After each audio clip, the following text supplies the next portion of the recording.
And we're live. Welcome, comrades. How's everybody doing tonight?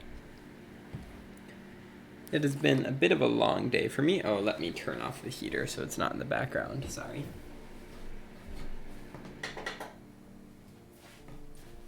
It's been a bit of a long day for me, but some Marxist sport analysis, Al Ray. I would love that. You thinking about writing it or making a video of it? What are you thinking? What medium and how would it look? That seems really interesting to me.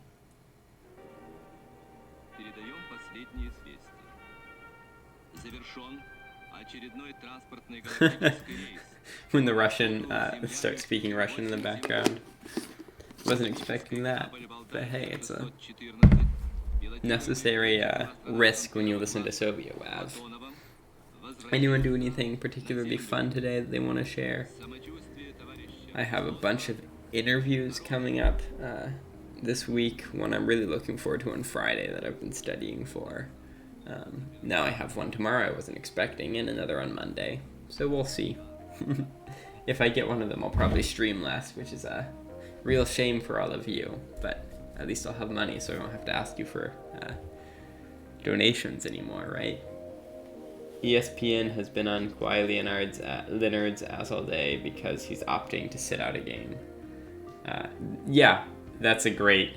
Okay, that's what you meant by a Marxist sport analysis. Yeah, that would be fucking rad. Yeah, what medium do you think? Thank you, Cam. I appreciate the Godspeed. I would read this in an essay for sure, but it might be cool to do a video about it too.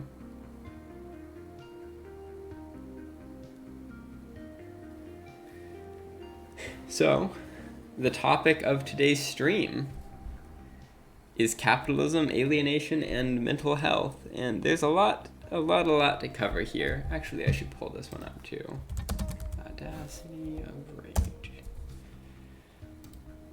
My kind of roadmap for this stream is going to be opening with a discussion of what alienation is and of the mental health crisis that's currently facing us. Then moving on to kind of, I guess, a more scientific description of how capitalism is causing mental health issues rather than a further out there explanation, and probably concluding on some kind of happier note about the future I see and the chances that I think socialism and leftism in general give us to address mental health crises. El Rey says they're mad because ratings go down when stars don't play, but they don't want to shorten the season. Yeah, abusing athletes is not a good thing. Remember, athletes are proletarians too, until at least they own stock or become some kind of upper management. Most of them are proletarians. And it's really important that we stand with them and that they stand with us if we're gonna win any kind of labor fights. But this is a little bit outside the point. Let me turn down the music a little bit. I think it's a little bit too loud. It's hard for me to tell because I always keep it so low on my end so that I can hear myself speak. And I don't want to... Half of every stream I ever do is me just talking about the audio balance. But that's okay. You're the ones who still listen to it, so can't blame me. All right, well, with that out of the way, I guess the best way to start the stream is with a general discussion of the mental health crisis and of alienation. So, I guess I could switch over, but let me make sure I have the readings up. Mental health issues have been on the rise for a long time, increasing. Let me see that, especially among youth and men and working age men. If I can find a good graph for this, I'll pull it up. Mental capacity. Oh, there we go. This is a good one. And let me do my fancy switch to desktop. So, the Center for Disease Control put together this chart that goes through 2014, and this trend has continued, that shows that even as homicide, most crimes are decreasing, and motor vehicle crashes are decreasing, which obviously aren't related to each other probably, we are seeing a steady increase in deaths by suicide. And this is significant because in mid-2013 was the first time that suicide became a more significant cause of death among children and adolescents between 10 and 14 years than motor vehicle accidents. Now, there's a wide range of reasons that people give for this. Some are pretty clear, like obvious. For example, the rise of the opioid epidemic and the loss of parents, the after effects of the drug war, people being imprisoned and unable to raise their children, are well documented and uncontroversial. Others, which I really dislike. Okay, so for context, back when I was in high school, young Maddie B. Rad, freshman year, I took a course called AP Psychology, Advanced Placement Psychology, and I took it with the tag teacher, which is like the teacher who teaches students who are in advanced courses. And so she had this 8-person class for the AP Psychology exam. And one of the things she brought up is that if you look at life satisfaction by country, you'll see that, and it's kind of hard to find these. I'll talk about why. Let's see if this is a good source. When you rate countries by life satisfaction, you'll notice that countries that tend to have, no, this isn't a good example. What are considered fewer freedoms by like the Freedom House and these organizations that attempt to measure how free a country is. Freedom House is pretty bullshit, but it exists. And Freedom House has this complex equation where they try to rate each country by how free it is and compare them to each other. And they have this whole rating system as well as a whole bunch of articles, and it's BS, but it is a good indicator of what capitalists think the most free countries are. And there's this famous graph, I can't find it right now, that basically shows in countries that rank lower on the Freedom House scale, people actually tend to be happier and have fewer mental illnesses and things like this across the board. And so my AP psychology teacher, she was very conservative, shows us this and asks why it could be. And basically she gives 2 possible answers as the only solutions. The first possible answer that she gives us is that people just naturally want to be suppressed and they don't want to have to make choices, and having freedom is a burden on the mind, like some real bullshit beliefs. And then the other option she gave us was that in these other countries, these quote-unquote less free countries, they also tend to have fewer mental health services, and so they're not diagnosing mental health problems as frequently. That second one is probably true. I've seen information that suggests it's true. For example, there's basically no ADHD in Asia, when we know that ADHD is very likely at least heavily influenced by genetics, meaning that it's very likely that there are people who have ADHD in China and other Asian countries, but it's not diagnosed. However, if you look beyond that surface level, a lot of the reason why it's not diagnosed in these countries is because it isn't hurting anyone. Like in the United States, if you have ADHD, you can't go to work and work at the same efficiency and like not even efficiency, but like normative predictability as other workers. Welcome, Lucy. I appreciate Sleepy You being here. So people with ADHD, obviously in school, I'm sure some of you have ADHD in the chat.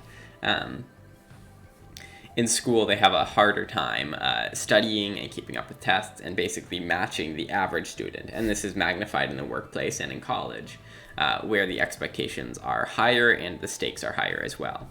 And so people get diagnosed with ADHD so that they can be medicated for it and behave more normally.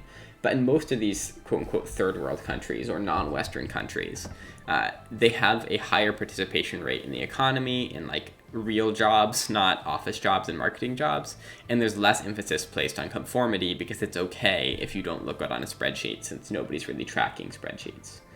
Oh, awesome, Lucy. I'm glad you don't have school tomorrow. Maybe you can hang out a little bit on the commune server and find some of my ruins. So does that make sense to everybody? Just want to make sure. Basically, non-Western countries that are rated as less free by organizations like Freedom House tend to show fewer mental health problems.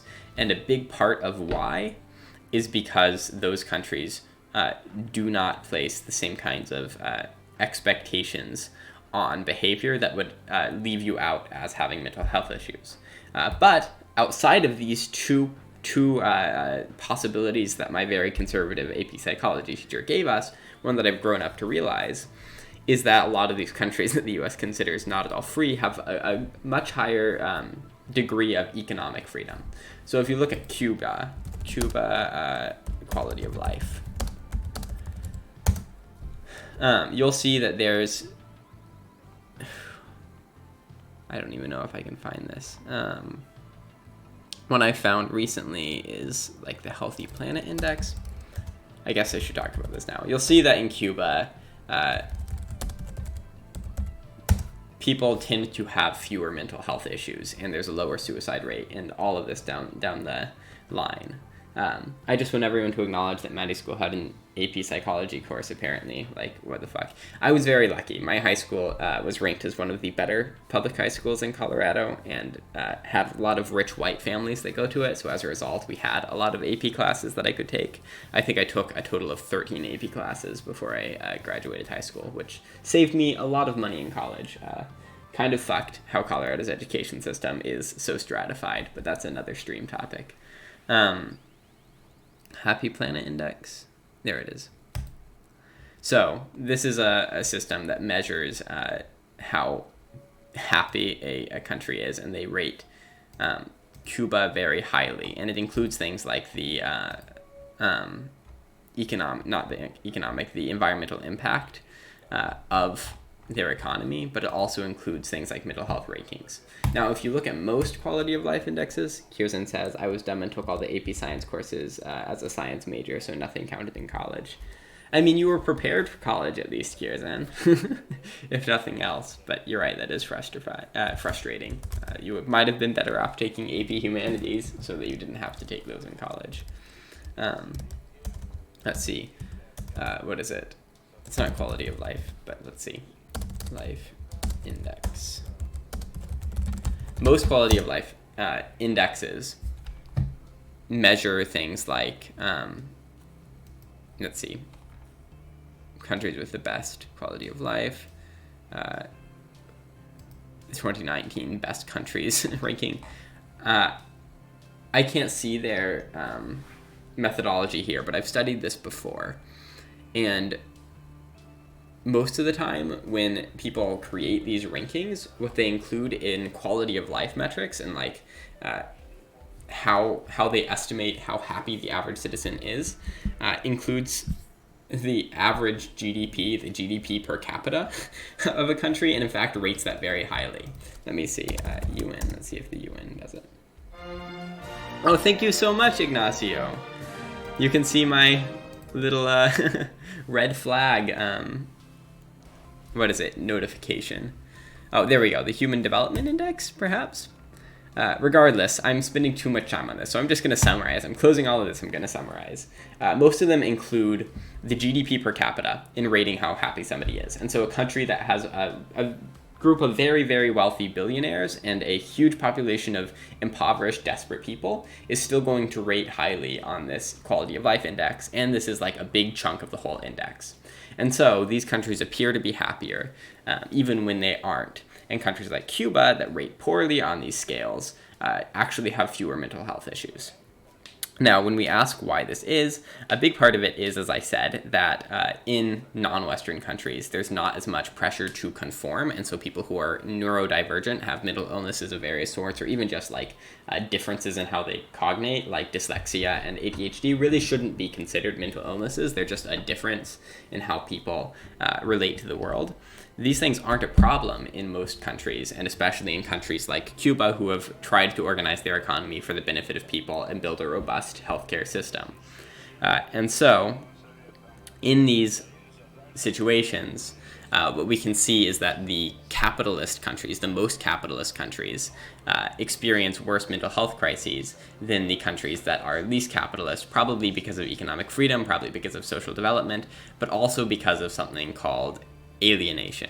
Now, before I get to the A word, I know I kind of rambled my introduction there a little bit, so I just want to make sure everybody listening in the stream understands where we are right now as I adjust the music slightly because it's driving me crazy.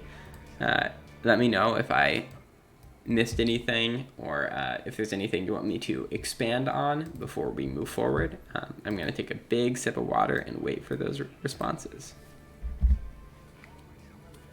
What's my favorite anime? I don't watch anime. I'm sorry, Full Ham. Which ones would you recommend that I watch?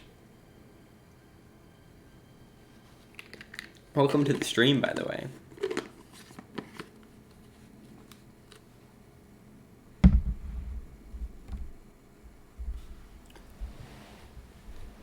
My favorite anime is The Simpsons. Code Geass, Anti-Imperialism. I should watch that. I'll copy that. Full Metal Alchemist. Let me copy this into a new tab so I don't forget. Thank you for the recommendation. I guess that was the question. Are you asking me what genres I like here, Zan? I can respond in a moment. If you are. Yeah, you are. This is going to sound very surface, but it's true. I spend so much time dealing with like real world shit and politics that I get exhausted by the time I want to watch media.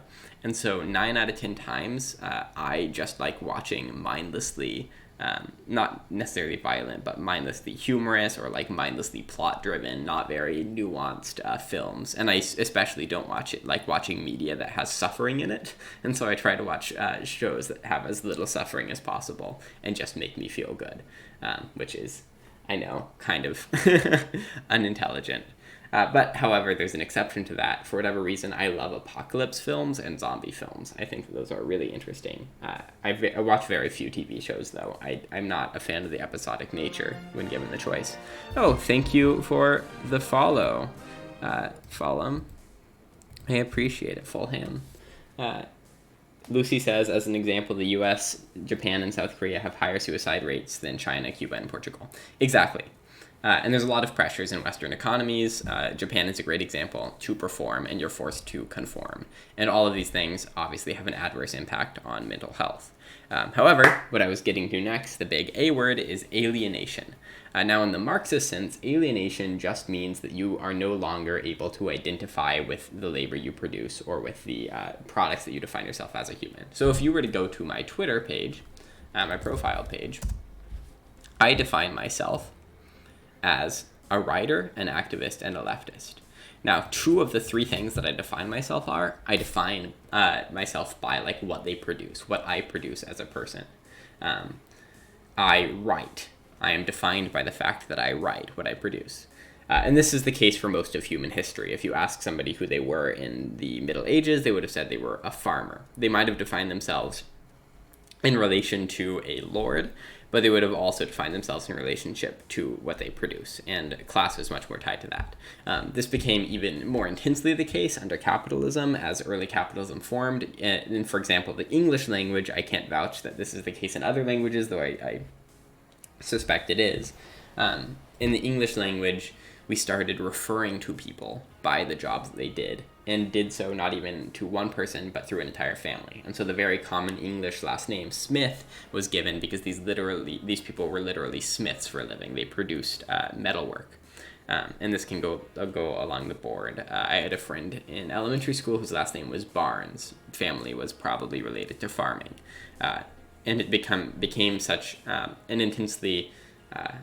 the mode of production became so intensely attached to identity that people were able to base their entire personage around this concept of what they produced. However, capitalism alienates us from that. And so if you ask somebody who works at a GE factory what they are, they'll say, I'm a factory worker. They won't say, I'm a car builder, because every person on an assembly line at GE adds one little bit at a time. And so they are unable to see the full product of their labor in front of them. And on top of that, because of the exploitative nature of capitalism, somebody takes a % of what they're producing, of the income they produce for themselves. And so the person who owns the General Electric factory, car factory, is taking money away from the person producing the cars. So this is a super basic introduction to Marxist exploitation, but I think it's necessary for this conversation. If the cars that a group of tin workers produce are worth $10,000, but instead of each getting paid $1,000, 1/10 of the product basically proportional to the effort they put in.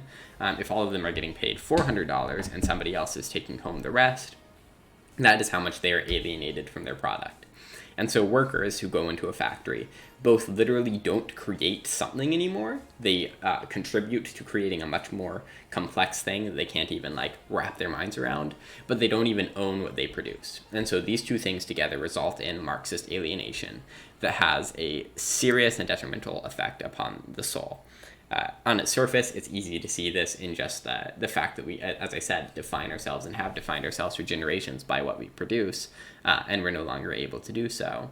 But we're actually able to go and empirically see the results of alienation in studies like this one, the mental health benefits of work. And this is unfortunately the best article I could find, but there might be a few more. And basically, it's well studied. Well determined by sociologists and people who have worked on this, that being employed decreases depression, and the less low wage your job is, and the better your management is, or the less exploited you feel, the better your mental health will be. And so you'll see that rates of mental illness by employment. By industry, probably. I saw this. I wish I was able to find these, because I did a whole project on this a few years ago, and basically they were able to go through and find that the industries that were most exploitative and had the highest expectations of their workers had the highest cases of depression and anxiety. So minimum wage workers and 0-hour contract workers obviously had huge rates of anxiety, because literally by being on a 0-hour contract, you don't know if the next day you go to work, you'll be fired without any recourse. Basically, you're entirely reliant on your employer, and you have no sense of stability. And so let me see, 0-hour contract. I think I saw a tweet on this, but let me see if I can find it. It must have been a tweet. I saw a tweet the other day that was horrifying to me. Basically, somebody had given birth on the job and gone back to work immediately after giving birth because they were on a 0-hour contract. And they were terrified of losing it at a minimum wage job. That's a degree of alienation that's pretty much hard to comprehend, and it's not difficult to imagine that if you live that way every day for 30 years. It was in the Discord too, that's true. By the way, if you want to join my Discord, the link is below. I don't know where it will be. But it's there. It's somewhere in there. If somebody wants to post the link, if they can find it, I'd appreciate it. It's not hard to imagine the impact that living under that constant stress and constant pressure would have. But the problem is that it's not only people who are just in these minimum wage jobs, which I guess people would generally expect to have high rates of mental illness attributed to them and have a high toll on the person doing them. It's also in very high-paying jobs that are exploitative. And so, for example, in mental illness in the tech industry, it's such a problem that big companies like Google have begun, this is called the tech industry crisis, getting honest about mental health in the world of tech. Companies like Google have begun having psychiatrists and therapists permanently on staff because these people are having serious mental health problems, developing them on the job that they didn't have previously, and are suffering as a result, to the point that the companies like Google, tech giants, which are very high-paying jobs, upwards of $80,000 a year, are suffering from mental health issues. And the reason it is the pressures of working in such an exploitative environment. 72% of entrepreneurs surveyed. The pressures of this environment of living under capitalism are such that it's basically impossible to lead a perfectly healthy life without forming some kind of anxiety problem, because you are so reliant on others for employment, for continued stability. The case of the tech world is especially bad because tech workers are expected to basically spend all day, every waking moment of their life working. There's a calculator of relatively relative exploitation, where they basically count how much each employee probably produces for the company relative to how much they're paid. Yeah, there we go. Here's a great article on it. Oh, thank you, Cam. I appreciate you finding that. Yeah, a pregnant employee of Mike Ashley's was so scared of losing her 0-hour contract job, she gave birth in a warehouse toilet. She cut the umbilical cord with a box cutter and went back to work a few minutes later. That's the sort of country Mike Ashley is happy with. Look who angers him. Yeah, and this was in the UK, but it's horrifying. This is the kind of alienation that happens under capitalism, and it's like incredibly simple to the point of being obvious that living like this would cause you to develop mental health problems. Where is it? Yeah, the tech industry relative to other industries is actually one of the most exploitative in the world, because each person working at, say, Apple or Google is actually producing significantly more than they receive in pay, even knowing the high wages they already receive. Like, in spite of the high wages they already receive, they're still being highly exploited, because like 90% of the value they create is taken by the company they're working for. And it's hard to see like where that would have a real impact, but it does have a real impact, because the core of all of this is that the workers don't have ownership of what they're producing. I think Cam mentioned at one point that she works in the gaming industry, and it's the same thing there. You produce these games a lot of the time, and unless you're like a small team, the kind of ownership you have over the software you create is basically meaningless. And so it puts you in a position where you know that you're creating a lot of value, but you can't see it because you're contributing a small amount as part of a very, very large industry. And you know that the company that you're working for is taking a lot of that with them, while at the same time living under immense pressures. And so this is alienation. It's the core of it. And this is why there's such a high degree of mental health issues across industries in the United States. It's impossible to live in a capitalist system that intends to strip you for all you are worth, and which alienates you from the value you produce and makes you just a cog in a machine rather than the creator of something unique, without developing mental health issues. You have to be extraordinarily resilient. And this is why I wrote another piece. This is going to turn into a Maddie makes you read his article stream, but you know what? I like it. This is why I stream anyway, as I say. I wrote a piece called Our Chemical Society. I'm not going to find it here. I'll have to scroll through my Medium. Where I basically look at the fact that every day, in order to continue working, people choose to drug themselves with coffee. And then on the weekends, in order to relax enough to make it all seem worthwhile, they drug themselves with alcohol or weed. And this is not to critique coffee or alcohol. As far as I'm concerned, people should be able to take whatever drugs they want.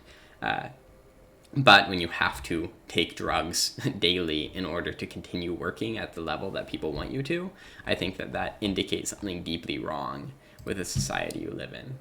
We live in a society. Let me grab it, and I will post the link so that people will read what I write from time to time. And this there we go, 54% of Americans drink coffee daily, consuming 27 ounces of coffee. That's 300 milligrams of caffeine from coffee every day alone. And there's like a number of other products that people are using. And these chemicals, especially nicotine that a lot of people use, destroy your body. Here's a great example of capitalist alienation and the expectations. If you eat a coffee for lunch, if you follow through on your follow-through, sleep deprivation is your drug of choice, you might be a doer. This is like an ad directed at millennials. It's meant to make it seem like it's a good thing to be this kind of worker, but literally this is just destroying yourself. Sleep deprivation destroys you. Eating coffee for lunch, not having healthy food, destroys you.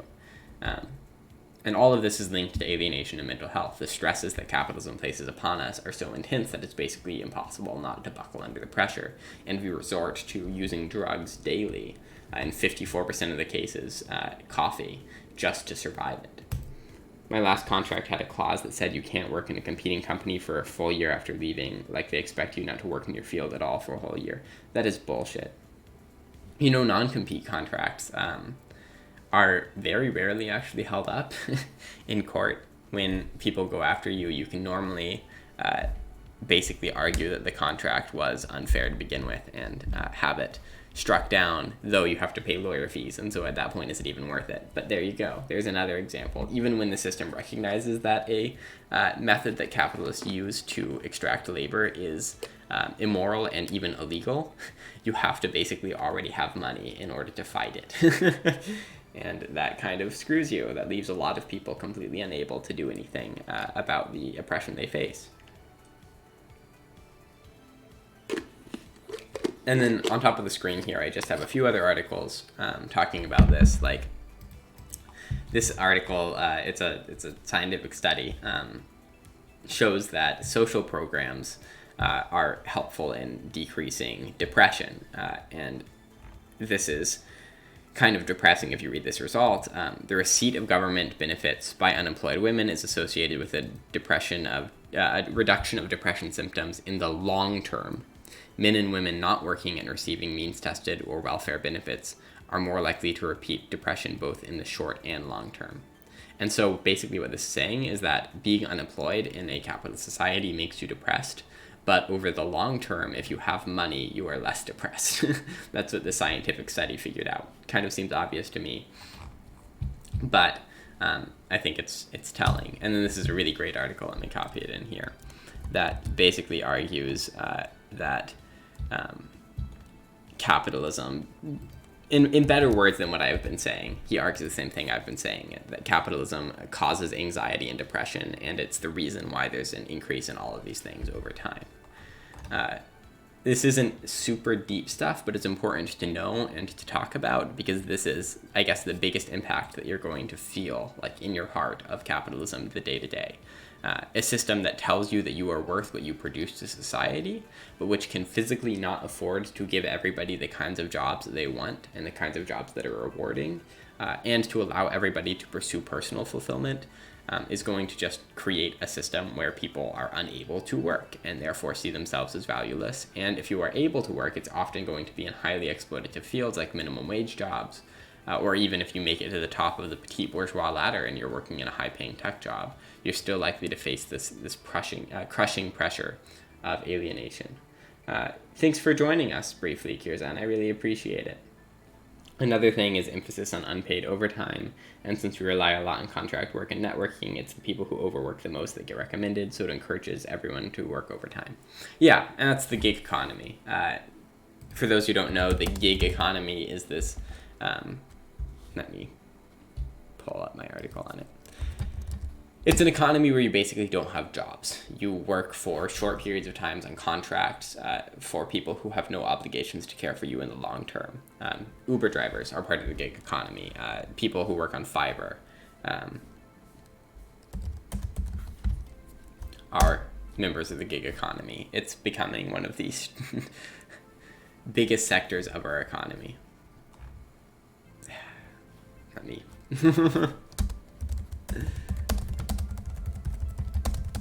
Your roommate is currently jobless because of a gig economy. Yeah, and it's really hard. And the problem is that unless you have the wealth to continue applying and living somewhere while you're applying, capitalism naturally pushes you into gig work. And so you become indebted to the gig economy and you become used to it without any of the stability of a normal job, a regular job.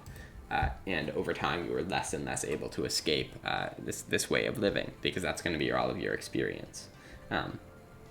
So, for example, if you work in Uber for 10 years, you will have a 10-year gap in your resume where you're going to say that you drove for Uber.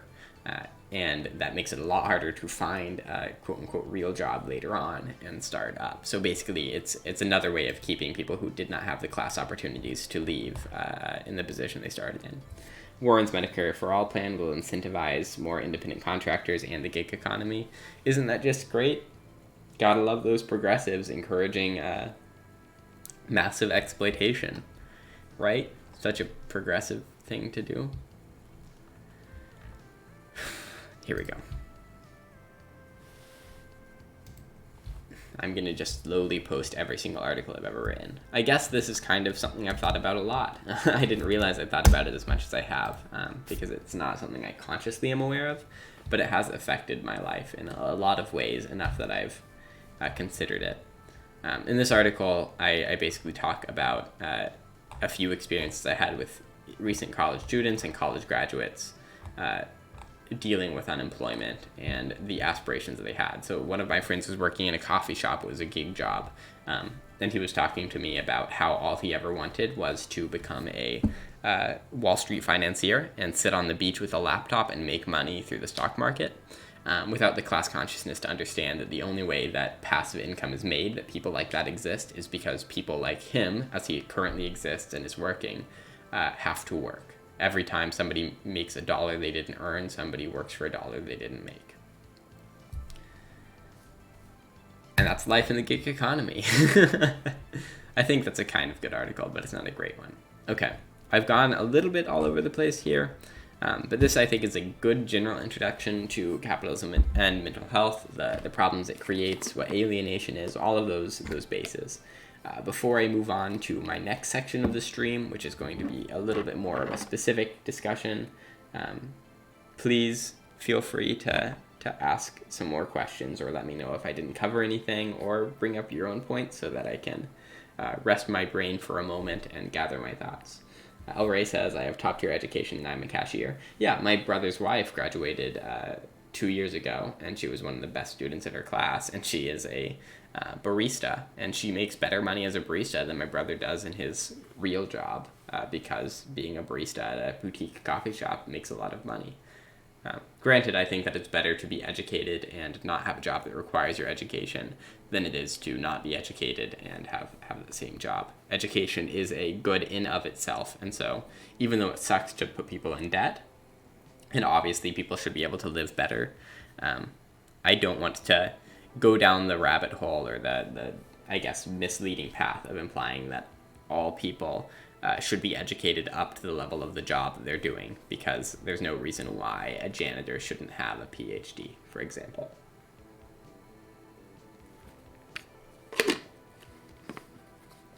Questions, comments? Maddie B. Rad's comment corner. Come on, fill up those airwaves.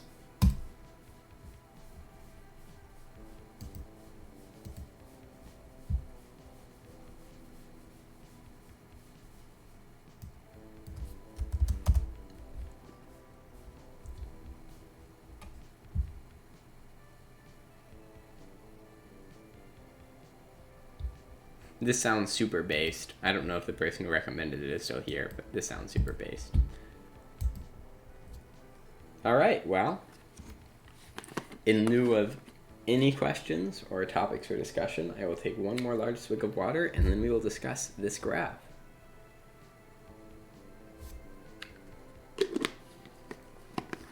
So this is a graph that I made a year ago when I was working in DC with my wonderful sister, who is great at drawing things. I am not artistic. I just put together the data.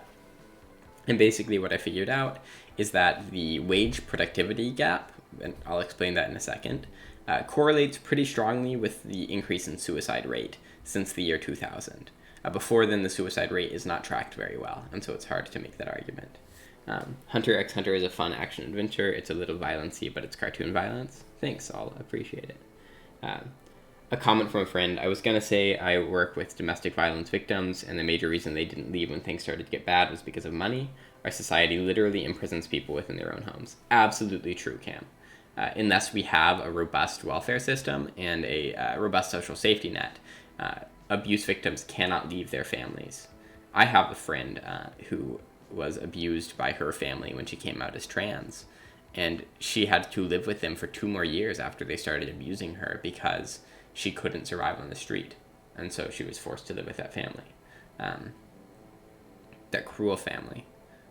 It's wrong, and I don't see a way of getting rid of that system unless we get rid of the system that makes us force people into desperation. Because a subjacent to all of this, a subcurrent to all of this, is that in order for capitalists to keep underpaying people and exploiting them to the degree that we do, you need to keep people desperate enough to work bad jobs for low pay. And so that means that you need to force people into positions like victims of abuse that can't leave their homes because they don't have the money to. Because if people had the kind of money to leave their homes when they were being abused, they might have the money to leave their jobs when they're being abused. And that would be unacceptable to the market as it exists. Capitalism as a whole cannot exist without forcing some people to suffer, be it from unemployment, where you want a larger labor force than you can employ so that people are desperate enough to take low wages and you don't have to compete for labor, or if it's literally just like the abject repression of human beings, as it is the case in like prison slavery, where you are literally forcing people to work or die. Whew. Heavy stuff, but important stuff to talk about. So this graph on the left is worker productivity versus average real earnings. And this indicates that workers have increased their productivity over time, as is expected. Through 2005, it goes on afterwards. But wages have not kept pace with productivity earnings. And so that means that workers are producing more and they are receiving less benefit. Workers are 2 times as productive today, but they are paid the same. And so now, today, you have to do twice as much work to get the same dollar.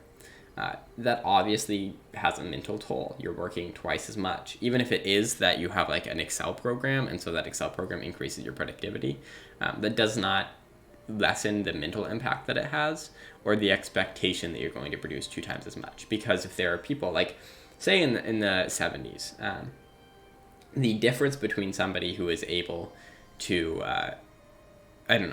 who has a degree in accounting versus somebody who does not, or somebody who has a degree in accounting and doesn't have ADHD and somebody who does have ADHD, it's all being done on paper, books. And so it's not going to be a significant difference in the rate at which they finish that work. It's going to be about the same regardless because the baseline is so slow. But today, because somebody who has ADHD is expected to produce twice as much as they were in 1970, the differences between the ADHD worker and the non-ADHD worker are going to be magnified, and that's going to have an impact. And there's lots of little things like that. The one thing that people will say when you look at this graph on the left, the bullshit excuse they'll give is that today people pay greater benefits to their employees than was done in the past. And that is true, but the kinds of benefits that you receive don't normally translate into more money in your pocket or less stress in your life. So for example, if you have really good medical insurance, all that means is that if you get sick, you don't have to worry as much. But for most people, most of the time, because this is how insurance works, you're just not going to get sick. And so you're not going to see that money. And so it's basically just stopping you from being screwed. It doesn't benefit your life in any measurable way in the short term. And so it doesn't matter if this gap is explained through benefits, because benefits aren't the same thing as wages. Now, this gap has been increasing over time. Specifically in this chart, I'm looking at it since 2000. And you can see that it has a correlation to the suicide rate. When I first created this graph, and I'm sure that some of you are furiously typing away, it was argued that this is just showing causation. In fact, this is posted on r/bad economics. People are saying, idiot socialist doesn't understand the difference between causation and correlation. Well, this is why I brought up all of these studies that I showed you earlier, because we actually have really good evidence that how much people are paid and how happy they are with their jobs and whether or not they're unemployed and how exploited they are directly correlate in case study environments to mental health problems and suicide rates and depression. And so if we know that there is a causal link between exploitation and depression, then we should be able to look at these graphs and say that this isn't just a correlative link. There's some causative relationship, even if it's not one-to-one. The British Public Workers Study. What is that? I don't understand. P-Funk Toto. But thank you for joining the stream. It's good to see you here. If you explain your sentence a little bit more, maybe I'm just losing my mind because I'm tired. So all of this is here. You can read this graphic. It's on my Twitter, though it's a little bit old. I'll actually post the link here. I think it's a good graphic, but you need to be prepared for people to yell at you about causation versus correlation. There is a causative link here, it just isn't shown by this data. Oh, there was a big study of British public sector workers over many years showing how stress affected their health. Yeah, that's one such example. I'm not familiar with that one, but thank you for bringing it up. By the way, if anybody here is enjoying the stream, you should consider following me. You can get the Internationale to play, and who doesn't want that? Okay, so all of this out of the way, one other elephant in the room that needs to be talked about is climate depression. Climate anxiety is a new phenomenon, but it's been relatively well studied for its age, that basically shows that people are aware that the climate is changing in a way that's going to seriously impact how we're able to live in the future and cause a great deal of suffering, and it's resulting in anxiety to the extent that therapists are beginning to diagnose climate anxiety as a specific type of depression. And that, I think, ties most to these stats here. This is among children 10 to 14 years old. When I was 10 years old, I remember seeing on the news climate change being talked about, and I remember politicians saying that they were going to solve the problem and save the world for their kids. I remember that exact phrase, "We will save the world for our children." And I remember even watching my classmates make a presentation on climate change. Nothing happened. That didn't happen. People were not saved for the children. The politicians didn't take action. And it's been a long time since I was 10. Well, not that long, but it's been almost 12 years since I was 10. And nothing has been done, and the clock is ticking down. So imagine being 10 to 14 years old right now and turning on the news and seeing predictions that there are going to be major crop failures in the next 50 years. That there could be 1 out of every 5 people by 2050, by 2060, could be a climate refugee. And this is one of just many, many, many problems that capitalism causes. But at a fundamental level, without getting into making the stream about the environment, capitalism is a system that expects and requires infinite growth, and we do not have infinite resources. We don't have an infinite planet. And so capitalism is creating climate change. It's creating ecological disaster, and that is going to have an impact on the mental health of children. But the biggest impact on the mental health of children is, kind of returning to the beginning, the expectations that are placed upon you in our society. So, I don't know if you've ever heard this, but I used to hear it all the time, and it kind of pissed me off.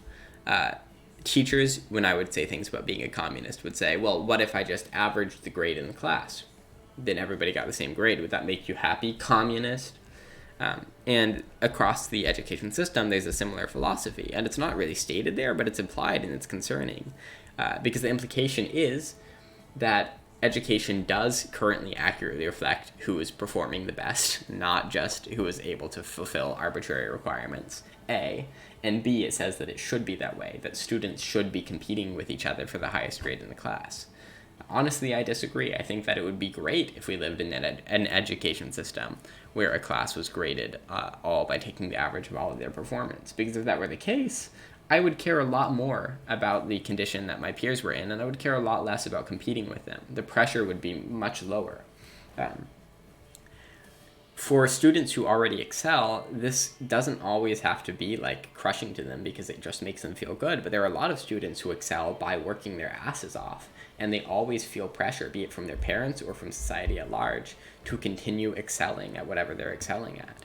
And that is able to drive you crazy. It increases anxiety. It makes you depressed as other students perform better than you.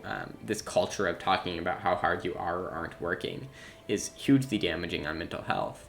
And I think it's worst, it's at its worst when students who excel in high school and elementary school move to high school, middle school, elementary school, move to university or even into the real world, and their ability to perform there doesn't match the expectations for performance that have been created by the education system.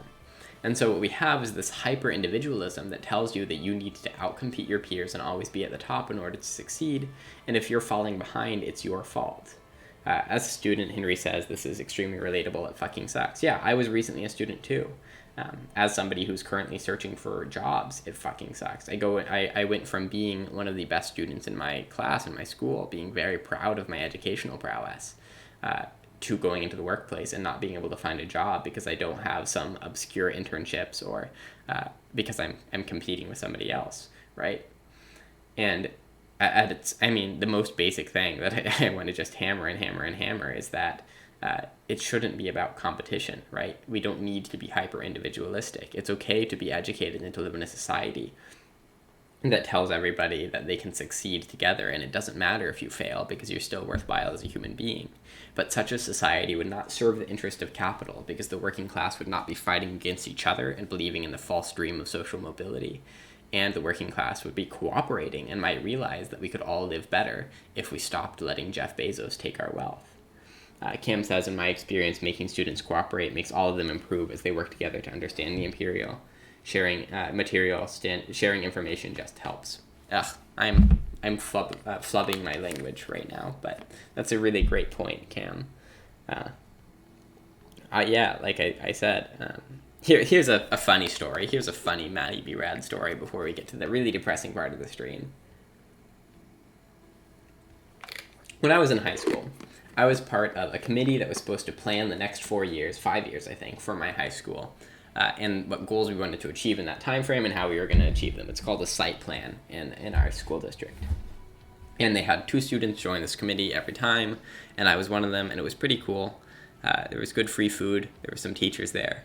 And me, having been a communist for the first time, a socialist for the first time, my sophomore year of high school, I came into this wanting to expand this kind of cooperative ethic.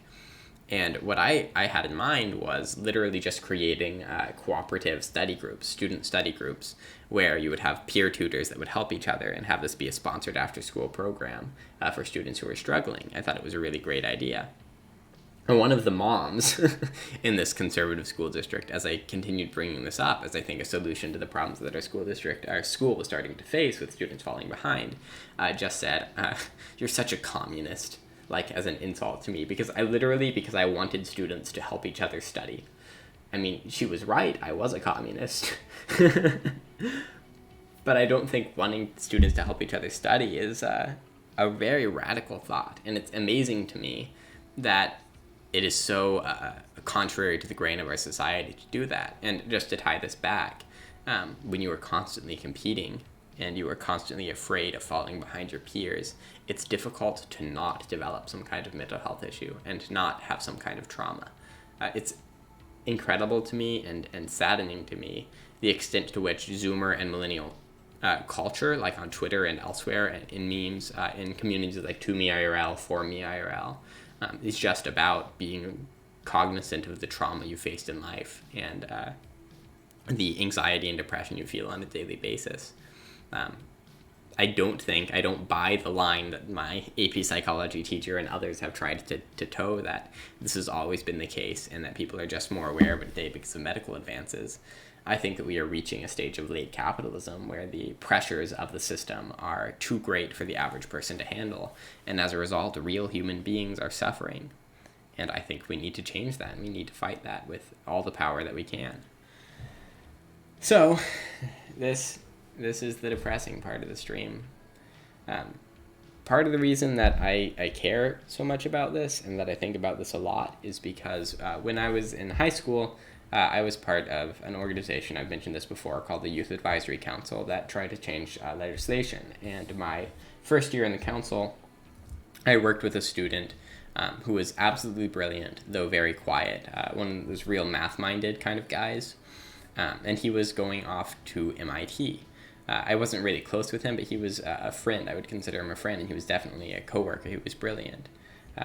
Kirzan says, my chemistry professor made us write down people we were planning to study with and submit it because he told us that people that study together get better grades in his class. Mostly white male students and frats would study better, so he asked why. It's because they have a better system in place that helps them network with each other and help each other. He would then offer to connect people so they would study together. We had a master sheet of everyone and emails and number. Yeah, and I had a professor who helped me do that in my thesis. There were thesis groups. That's super helpful, and it's good educational practice. But returning, my friend was going off to MIT. Well, he went off to MIT for a year. I was then heading into my junior year in high school. I was a junior in high school, and I hadn't heard from him for a while. And I wasn't worried, but it was odd because we normally tried to correspond back and forth by email a little bit. and I found out that he had hanged himself in his dorm room at MIT, which is why part of why I wrote this article a long time ago. And the reason he did, and this is a well-known, there was a crisis, a mental health crisis at MIT and most of the Ivy Leagues at that time, and still is continuing, is because we live in a political and economic system that doesn't value us as human beings. It values what we can produce. My friend went from being one of the best students in his high school to being a student who was struggling at MIT, and he didn't have any network, any sense of community to back him, because everybody at MIT was struggling to also be on top. Thank you, Kirzan, I appreciate that. I mean, it was a long time ago, but I carry it with me, because more than anything else, I wonder how I could have saved my friend, right? Like, and what really hurts about the system that we live in, is that it doesn't matter if we as individuals are kinder. I mean, it helps, and you should seek to be kind, but nothing that somebody like me can do as an individual is ever going to significantly change what happened to my friend, is going to change the systems that destroyed him, that killed my friend. Because the system itself, the entire structure, is what we're fighting against. And so it's hard for me, because when I think about what I can do to make this system better, to stop people from killing themselves because of the pressures of the system, all I can think about is structural change that seems so far beyond my ability, or these little things that I still try to do that seem so meaningless in the grand scheme of things. Like, to somebody who's struggling this much, what does it matter if somebody is nice to them, holds the door open for them, tries to seek them out? Like, that stuff is good, but it's not enough to change the system that is taking human beings in and spitting out their corpses after extracting everything they can. And this article, I could go through, but it's like a very brief essay that just talks about the systems that exist and how they are hurting young people. And it's outdated now, but most of this information is still relevant. For example, like selling your blood to wealthy people for an anti-aging treatment. This is a thing that happens. It's a startup. I don't know how the startup is doing, but it was a thing in 2017. They would buy blood from young people. Can you imagine living in a world where young people have to sell their own blood in order to make enough money to survive, and the impact that has, just making you feel ill? Eating peanut butter sandwiches every day for a living, having ramen, like these little things that capitalism has built in that force, especially young people, but the system as a whole, into desperation and illness and sickness and lacking health, lacking help. And what all of that means when taken together is that we are a mentally unwell society that struggles with anxiety and depression, and the only way to change that is by building social safety nets, by stopping alienation, by accepting the fact that we cannot live in a system that wants to make us as desperate as possible, while also being courageous and happy and living well. These things are at odds with each other. Something that I've heard often said, to try and lighten up the mood a little bit, I guess, is that every time that you do something for somebody other than yourself, every time that you are happy, every time you are in love, all of these things are contrary to capitalism. They are in themselves revolutionary acts, because we live in a system that is so intensely focused on exploiting human misery to extract as much wealth as possible. That's the world we live in. And all we can do is organize, all we can do is work together, all we can do is try to dismantle it so that we can stand together and we can build a better world.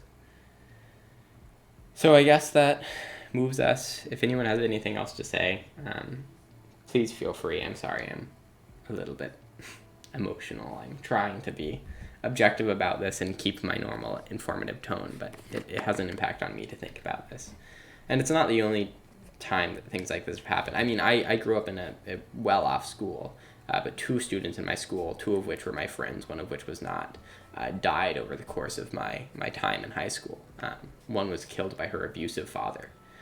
And as much as like that's the fault of the father, it's also the fault of a system that leaves people so damaged, and forces people to live with abusive relatives, as Cam's friend was saying.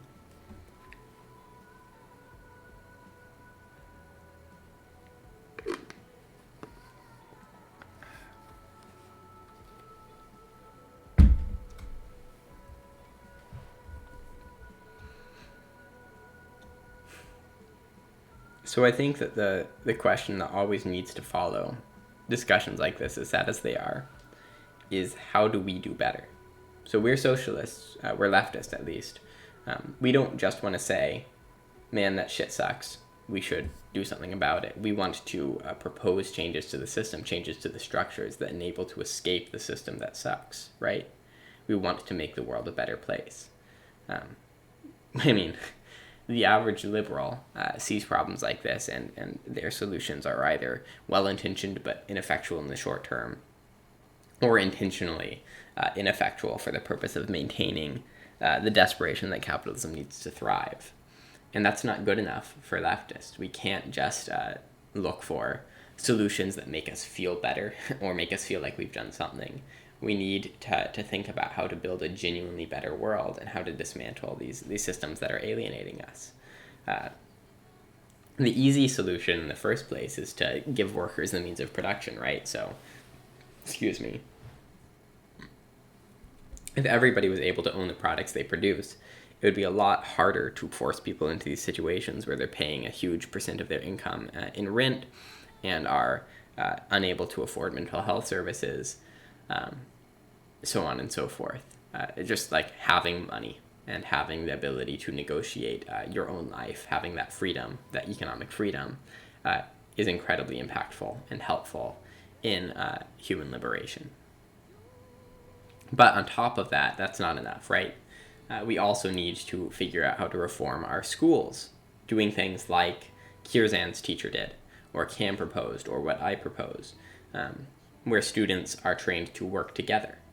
But also I think things like the current system of family ownership of children, I guess is the best way to put it, guardianship of children, should also be radically changed, if not abolished altogether, because so many mental health issues are developed in childhood as a result of parental abuse.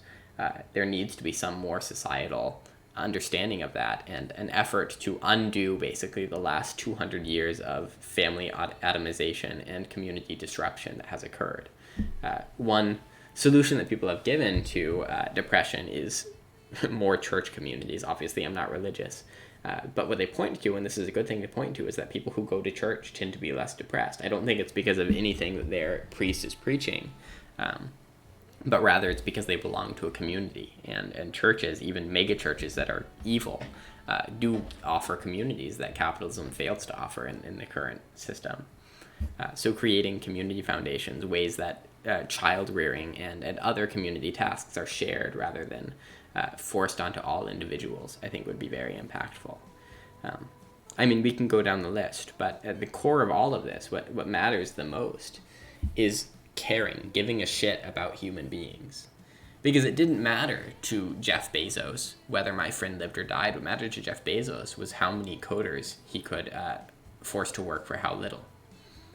And so having somebody kill themselves just as they were beginning their college career benefits him. It makes the lives of Jeff Bezos, Bill Gates, all of those other people better because they are able to extract more wealth from these people since they're more desperate. It doesn't make our lives better. And so if we were just intentional about how we constructed our societies, a lot of those ails are easily curable. Kirzan says, I think there needs to be more community spaces and secular groups. I remember reading about community gardening as a way to help. Yeah, absolutely. And this is like intersections upon intersections, of course. But community gardening is great because not only is it a way that you can form communities and end depression, things like that, give people more social spaces, but also it is a fundamentally anti-capitalist way of organizing labor. You're working towards a community project, and it's not benefiting just you, it's benefiting your whole community. And it also prepares you for a post-capitalist world when hopefully production would be much less centralized and more decentralized and shared among communal groups. And so the need to create communities in order to resolve mental health issues and provide people other avenues for labor and social well-being, all of these things go hand in hand with the need to decentralize production and create a pre-socialist state, right?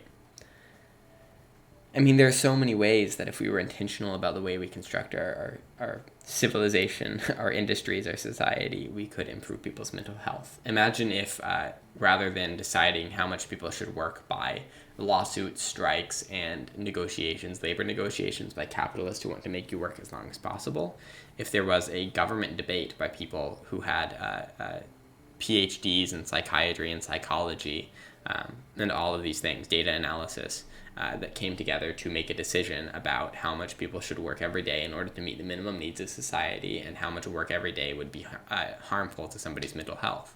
Like, imagine if that were an intentional choice rather than just the way things are and hoping that it works out. Kirsten says, do you think an increase in social media is a factor, or is it a smokescreen to defect from the criticisms of isolation effect of capitalism? So I am a very big opponent of people who imply that technology causes or will solve our societal ailments.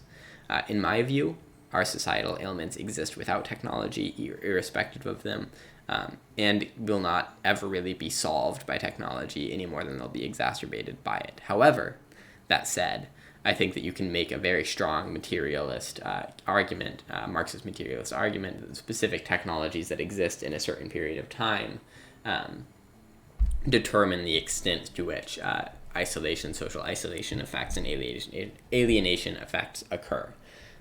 And so things like social media, I don't think that social media is inherent bad. I don't think that social media will inherently create depression. But I do think that in a capitalist context where it's important for you to compete with other people and assert your own social supremacy, that social media becomes very unhealthy and can lead to some spiraling mental health problems.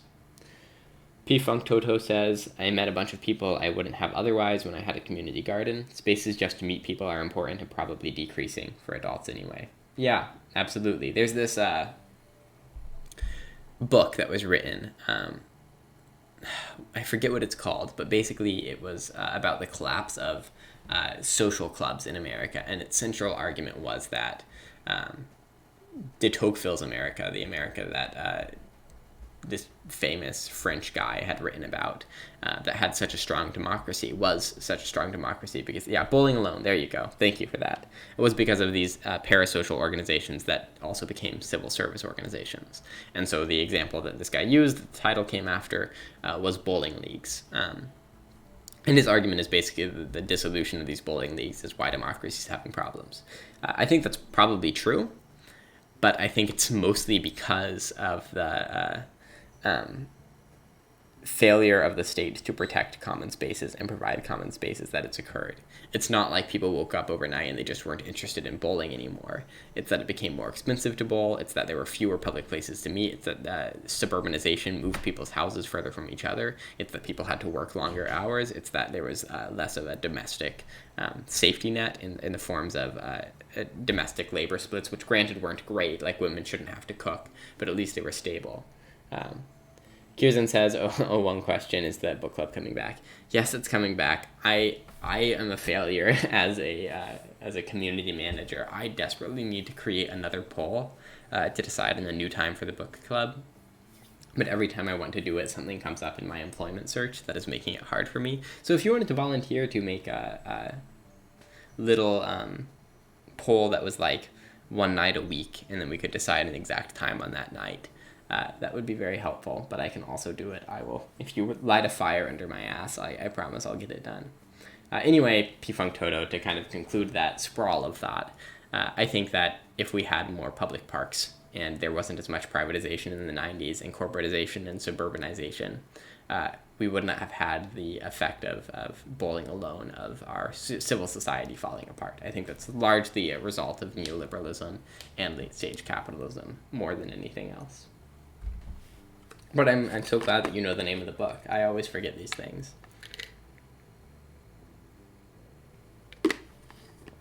All right, well, with that, and with the hope that we can create a future where everybody's happiness is paramount and the economic production of our society is secondary or a means to the end of everybody's happiness, I am out of topics on this depression. Obviously, there's 2,000,003 different ways to go with it. Ted Pullen says, have you seen Fighting in the Age of Loneliness? No, I have not. What is that?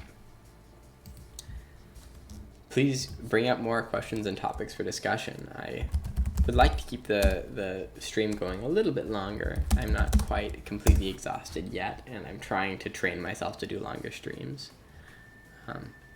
It's a 5-part documentary series about MMA fighting. This seems interesting. The sport was invented by those who were thought too small, evolved by those who were thought too poor, and enjoyed by outsiders who just wanted to find some measure of escape with the honesty of primal combat, even if only for a few hours a Saturday night. Huh. That's interesting. John Boyce did it. Your boy, John Boyce. Whew, I mean, this is... So I have a hot take about ancient Rome. Who wants to hear my hot take about ancient Rome? Kind of relates to your MMA documentary. At least Tad wants to hear it.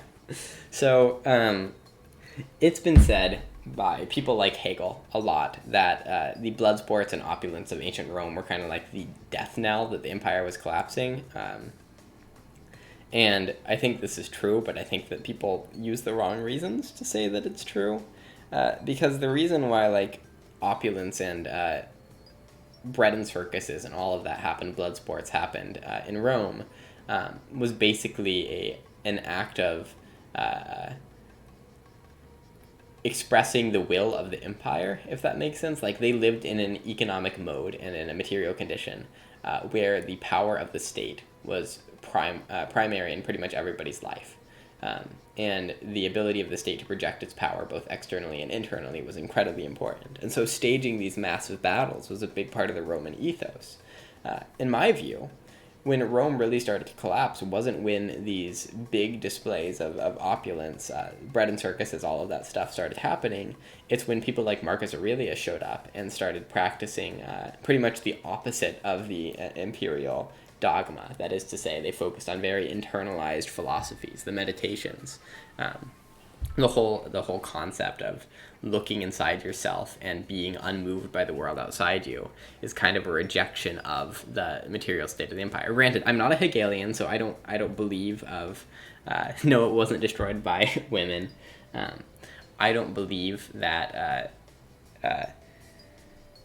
there's any world historical idea or idealist explanation for the collapse of Rome. However, I do think that the material changes in the Roman life did result in these changes in, like, the ideal world, how people thought about themselves.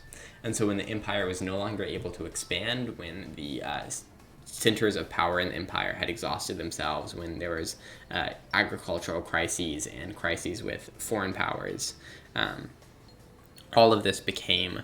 a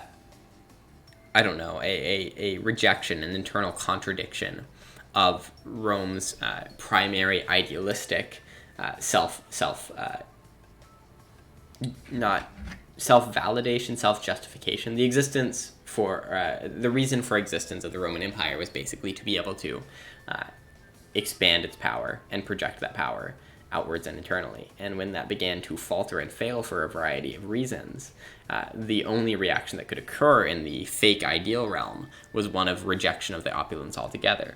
And so what I think we see today, this is where the take gets really, really hot. As Ted Pullen says, when Rome ran out of big battles to fight, it invented them. That's kind of true. But where I think this gets to today, and the hottest part of this steaming hot take that I'm engaging in, is that I think that when we have a civilization that still has as much violence as ever before, but is becoming completely apathetic to it and is kind of ignoring it, that is the death knell of American supremacy and the current world order.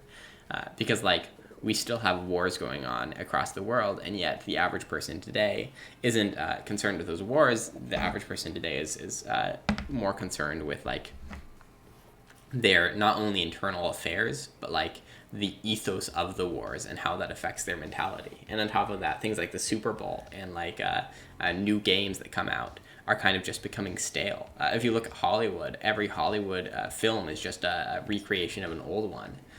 The reason that is, I mean, it's because of corporate power consolidating itself, but it's also because there's kind of like a flattening of the mind, that the basis upon which global capitalism and neoliberalism has existed for 50 years, and capitalism as a whole for hundreds of years before that, is beginning to falter with the collapse of ecosystems and the inability of capitalism to continue to project its power and find new marketplaces.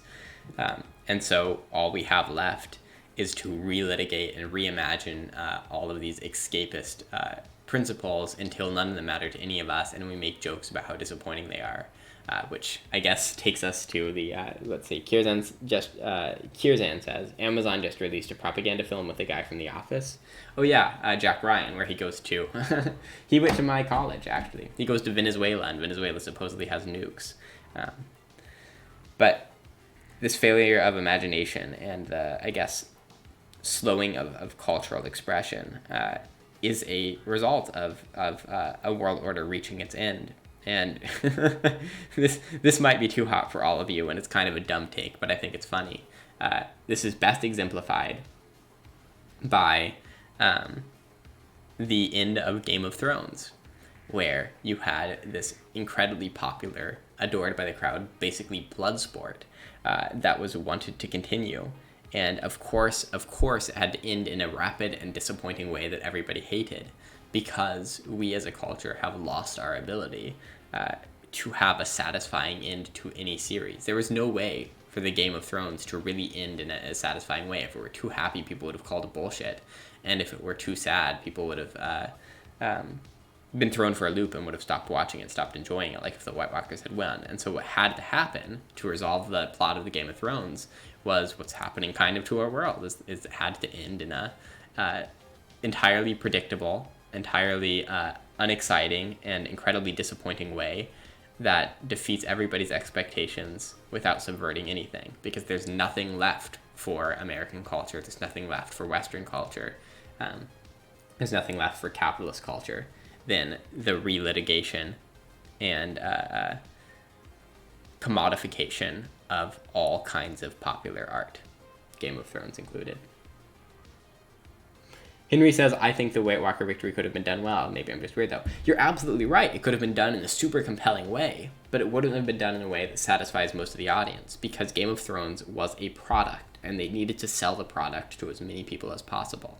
They ended it soon because they've looked at spreadsheets, and the spreadsheet said that you can't keep producing seasons upon seasons because it's eventually going to lose popularity. And then they looked at another spreadsheet, and the spreadsheet said, if you have a happy ending, X% of the audience will be upset, and if you have a sad ending, X% of the population will be upset. And so they did, through focus groups and very intentional market ploys, create this incredibly rushed and disappointing ending to the series. And it looks like it was just a poor choice in their part. But it was an intentional bet that reflects the inability of corporate culture to create anything genuinely meaningful and thought-provoking at this time. Basically just dopamine rushes. I thought they wanted to finish slower. I don't know. I don't pay attention to the Game of Thrones drama, and honestly, I don't care about it that much, but it was a good take, don't you think? Like, it's a good direction to go with this. So, in conclusion, when Rome fell, people stopped caring about the blood sports and the opulence, and I think that people have stopped caring about American blood sports and opulence. And the end of this world economic order is going to come sooner than many people think it will. And Francis Fukuyama, the fucking idiot who said that history was over, said that he wants socialism to come back now. Because it turns out that now it's the struggle between socialism and capitalism that is defining the meaning of history, rather than the victory of liberalism overall. Who would have thought? Ted Polian says, I know Adventure Time wanted to end earlier than Viacom made it. Huh. Yeah, I mean, good culture... you can't just tell a story anymore, right? If you work in the kind of mass media landscape, I guess I should change this to talks about mass media. Nah, we're going to end up talking about media for everything. Mass media. And why it's worse. It's bad. Mass media has to make a profit, has to turn a profit. And so there's not any legitimate freedom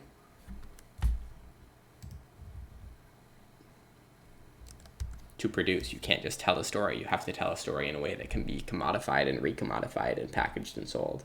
I'd love to hear Cam's thoughts on this. It's not often that you get to hear it from the horse's mouth, right? So many shows go on way longer than their story. Supernatural is a prime example. And a lot of shows like Firefly end before they can take off because they don't focus group well. Culture can't just exist for the sake of existing. I don't?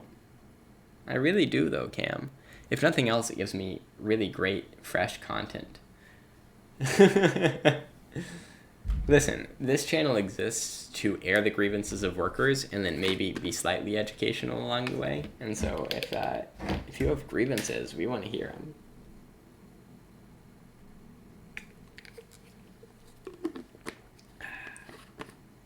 When you get a mic, okay, let me know. We'll make a whole stream about it. I'm looking forward to this. Okay, well, other mass media topics, I guess? I don't know. You're a slow typer extraordinaire. Just type up the essays beforehand and then copy paste them into Twitch chat. I'm sure that Tad can help you figure out exactly what the character limit is so that you know how large to make your chunks.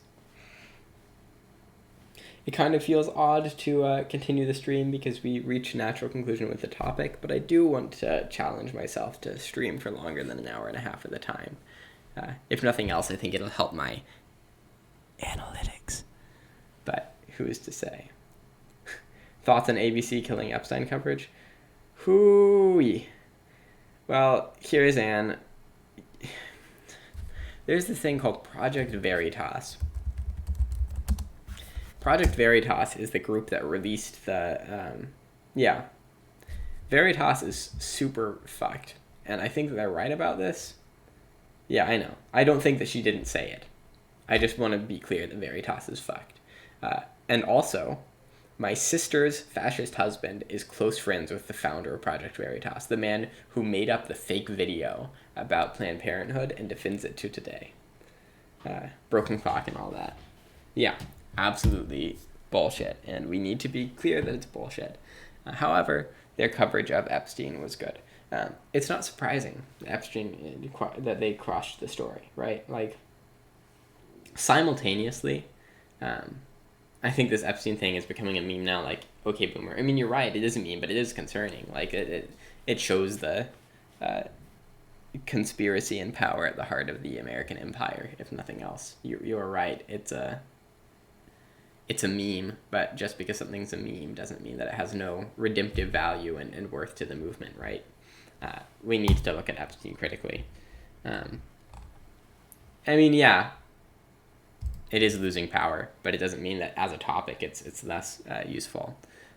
You think it needs to be captured where the right does? Yeah, it's getting to feel hopeless.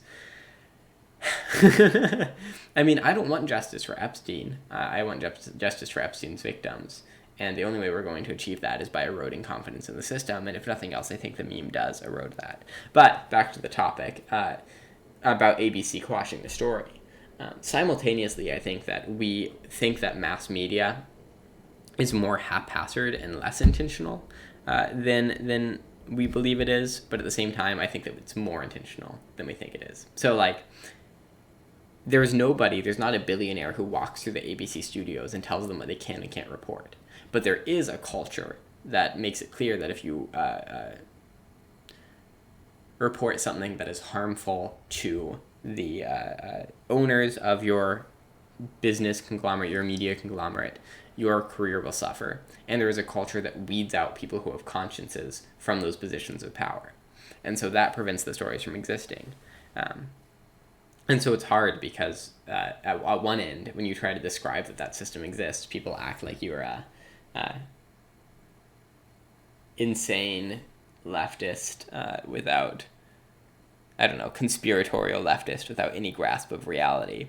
But on the other side, when you try to tell leftists that a lot of it isn't as concrete as one person telling other people to do certain things, or especially when you try to tell a fascist that it's not the Jews behind it all, you're met with incredulity because it's almost impossible to imagine how a conspiracy could be this large without somebody at the center of it, right?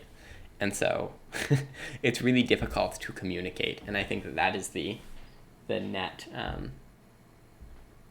lesson to be learned from this Epstein story being quashed, is that there exists a culture but not a hierarchy that stops stories that are against the intended media narrative from being published. So, thank you for the cheer, Kizan. I appreciate it. Number one cheerer for November.